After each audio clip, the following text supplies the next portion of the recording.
guys, ToyShiz here, and I got another quick, fresh look for you today. We have gone over the entirety of the brand new Mattel DC Multiverse Batman Ninja Collect and Connect wave. A lot of great figures, a lot of paint mishaps, wonky things here and there. Oh wait, hold on one second. There we go, that's better. Our final figure of this particular wave, the actual Collect and Connect figure, the Batman Ninja. I will just say right off the bat, had Mattel kept going, and we got these amazing figures, more and more and more, this is the epitome of what we have been looking for, wanting. Articulation, paint, sculpt, everything. This is a gorgeous figure.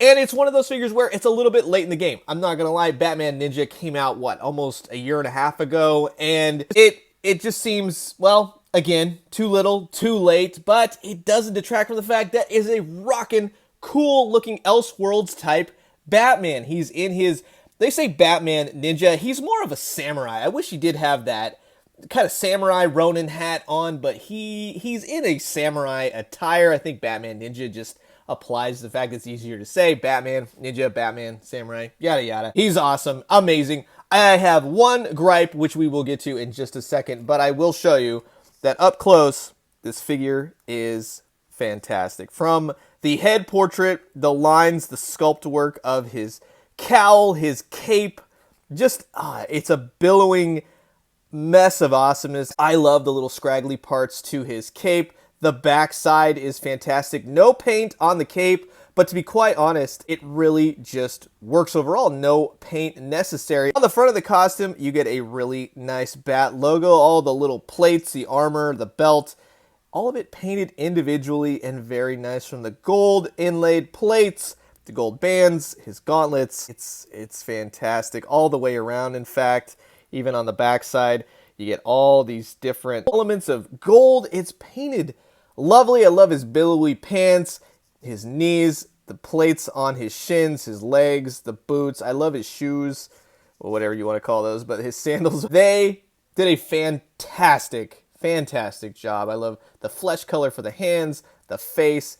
Everything is amazing. He even comes with a scabbard and a sword. This is the wonky, weird part, right? So the backside of the sword scabbard is missing. So when you pull it out, it's an odd choice. I don't know why it wasn't enclosed, because the blade does stick out. So that's a little bit wonky, but it does have several little gold inlet bats on there. He's got a nice painted handle, gold. As long as it's pointed this way, it looks great. It fits in the holder perfectly.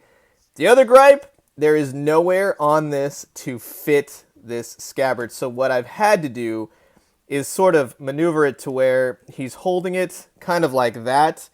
And it works. I really, this would have been the perfect figure for me had it just been able to attach to him that way. It's a weapon storage. It's easier. It looks better instead of having to have it just with his hand holding it towards his waist.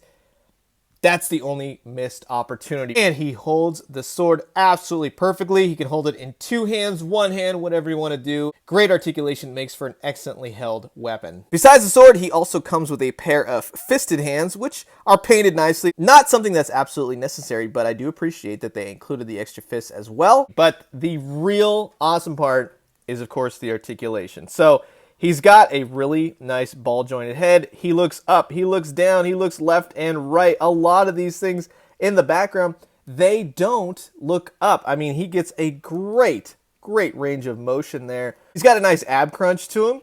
He's got some articulation that works really well with the cape. The cape moves and forms if you want to put his arm all the way up. He's got bicep swivel, double jointed elbows, right? He's got rotation at the wrists, swivel at the wrist, waist rotation. He kicks out. This is another thing. These are all very malleable. You can make it work with the legs, up, down, left, right. He's got thigh swivel, double jointed knees, which is fantastic.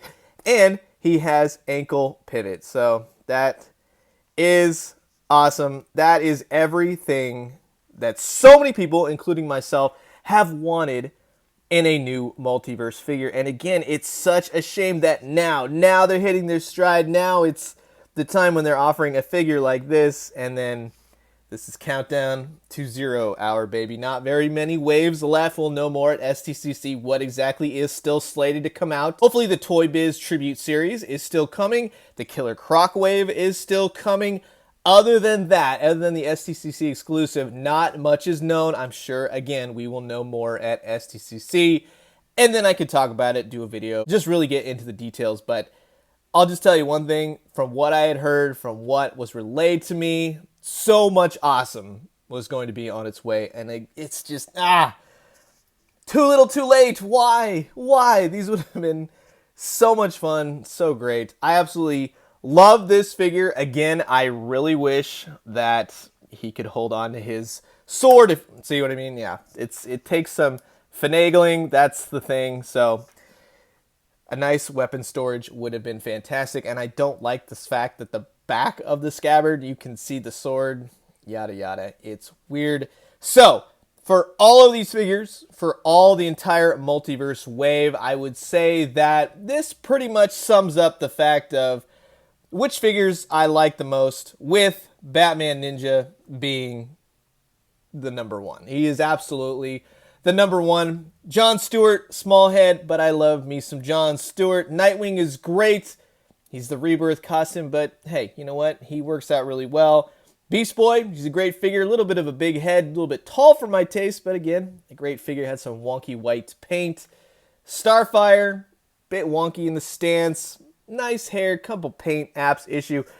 Black Lightning is one of the best sculpted figures of the wave. It's just not my favorite figure. I don't really have any attachment to the show, anything like that. So, plus his effects kind of look like water, but he is the best sculpted figure out of the wave in terms of the basic, but it's really all about the collect and connect. This is perfection. I wish every figure in the wave looked like this. And then Wally West, he's a great figure. He's got a little bit of a big head to him, and I do like his particle effects, but it's not my favorite Flash costume. So it's a nice new costume, but it's just not my favorite. So I'm curious to know what you guys think. What's your favorite of the wave? Which ones will you be grabbing? Comment below. Let me know. Let's talk all things Batman Ninja. Again, thank you and a special shout out to Mattel for sending these entire wave over to me to give you guys a fresh look. Awesome figures, problems here and there, but it's nice to see Mattel going out on a high note rather than just fade off into existence. So I'm going to leave you guys with that. As always, drink some great coffee, eat some great food, but most importantly, collect and connect your Batman Ninja, Batman Samurai, whatever you want to call him. And when you do, let me know what you found. I'll talk to you guys soon. Adios.